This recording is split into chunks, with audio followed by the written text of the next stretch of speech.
Hello friends, आज की हमारी नई कहानी है मम्मी जी अपना हक मांग रही हूँ, कोई भीख नहीं। रेवती को समझ आ गया उसे अब क्या करना है। उसने लिस्ट बनाई और पापा जी को जाकर दे आई और अपने कमरे में आकर अपनी बेटी सुभी के साथ खेलने लगी और साथ ही इंतज़ार करने लगी कि कब सासू जी के गुस्से का बम उसके ऊपर गिरेगा। लेकिन आज रेवती ने भी अच्छे से बम प्रूफ जैकेट मतलब अपनी हिम्मत को पहन लिया था। उसने सोच लिया था कि आज और अभी सारा खिस्सा ख़त्म करके ही रहेगी। 10 मिनट ही बीते थे कि सासू जी नैना देवी कमरे में साड़ी का पल्लू कमर में खोजती हुई गुस्से से घुसी। बहू, शर्म लिहाज क्या चूल्हे में झोंक दिया? यह क्या लिस्ट पकड़ा आई हो अपने ससुर जी को? क्यों मम्मी जी, लिस्ट बहुत लंबी हो गई है क्या? अरे मम्मी जी, सामान और भी मंगवाना है, लेकिन सोचा कि अगली बार लिस्ट में लिख दूंगी। रेवती ने भी बहुत ही मासूमियत से कहा।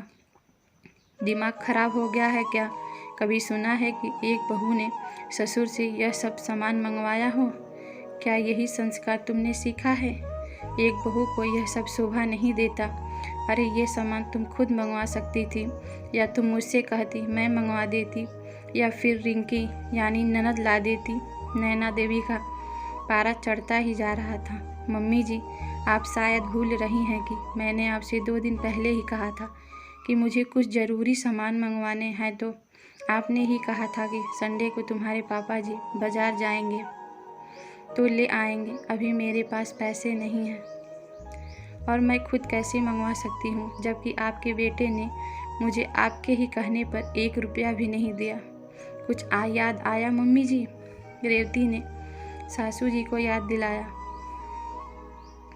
रेवती का ससुराल गांव में ही है और उसकी शादी को 3 साल हो चुके हैं। उसका पति अजय दूसरे शहर में नौकरी करता है। गांव में सास ससुर ननद हैं। अभी सू भी छोटी है, इसलिए रेवती अधिकतर सास ससुर के पास ही रहती है। अजय 2-3 महीने के अंतराल में गांव आता रहता है।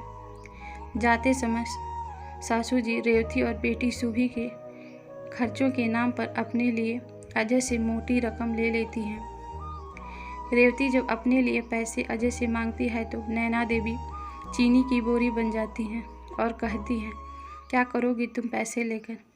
अरे हम यहाँ पर हैं, तुम्हारे पापा जी हैं, तुमको जो चाहिए होगा हमसे या पापा जी से कहना, हम सब ला कर देंगे। फिर भी मम्मी जी, कुछ तो मेरे पास होना चाहिए।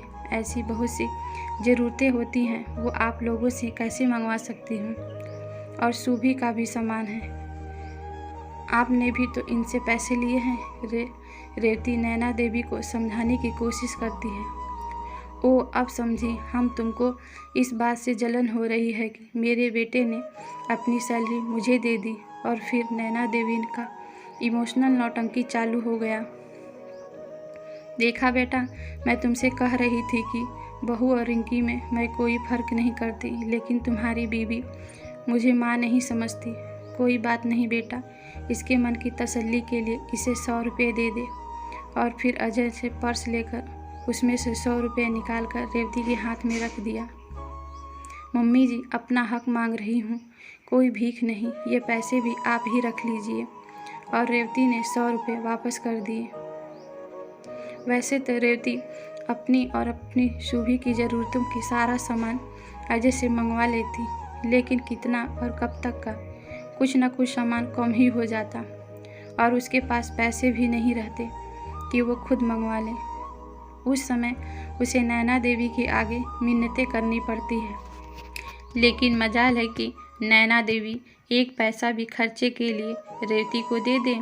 हर बार की तरह इस बार जब अजय वापस जाने लगा तो अजय रेवती को भी पैसा देने लगा, तो नैना देवी, जो हमेशा कमरे के इर्द गिर्द ही घूमती रहती थी, तुरंत अंदर आकर, अरे बेटा, इसने फिर तुमसे पैसे मांगे? रेवती, तुमको सोचना चाहिए कि मेरा पति इतना दूर जाएगा, इसके पर्स में पैसे हैं भी या नहीं, और फिर हम लोग कौन सी कमी रखते हैं? तुमको जो भी सामान चाहिए होता है हम लोग क्या ला कर नहीं देते? बेटा तू जा, इसका हर बार का यही नाटक है।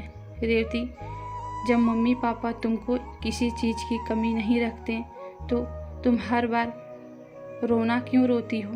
कि आप ज़रूरत का सामान किसे मांगोगी।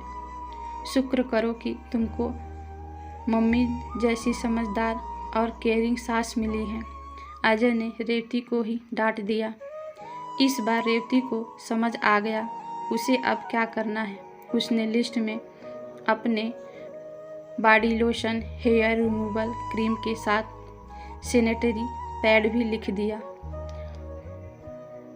अब समझ ही गए होंगे कि लिस्ट में ये सब पढ़कर ससुर जी का दिमाग चकरा गया और उन्होंने नैना देवी को गुस्से से लिस्ट पकड़ा दिया और नैना देवी बम बनकर रेवती के ऊपर फटने के लिए आ गई। मैं अपने मज़े करने के लिए अपने पति से पैसे नहीं मांगती। औरतों की बहुत सी ज़रूरतें होती हैं जो वो अपने ससुर से क्या अपने पापा से भी नहीं मंगवा सकती। लेकिन आप यह बात समझकर भी नहीं समझना चाहती। आपको पापा जी के सैलरी पर भी हक चाहिए और बेटे के सामने ममतामयी सास बनने का स्वयं रचाती हैं और पीठ पीछे बहू को सताने के 100 उपाय ढूंढती हैं। जिस तरह पापा जी के सैलरी पर अपना हक है, उसी तरह मेरे पति के सैलरी पर मेरा हक है। उम्मीद है कि आगे से आप मेरा हक छीनने की कोशिश नहीं करेंगी, वरना इससे भी लंबी लिस्ट तैयार है। यह आपके ऊपर है कि सामान कौन लाएगा। रेवती की बातें सुनकर नैना देवी की बोलती बंद हो गई। आज उन्हें समझ आ गया कि उनकी होशियारी उन्हीं पर भारी पड़ गई। अगर आप लोगों को हमारी कहानी पसंद आई है तो लाइक और कमेंट करें प्लीज़, और हमारे चैनल को भी सब्सक्राइब करें। धन्यवाद।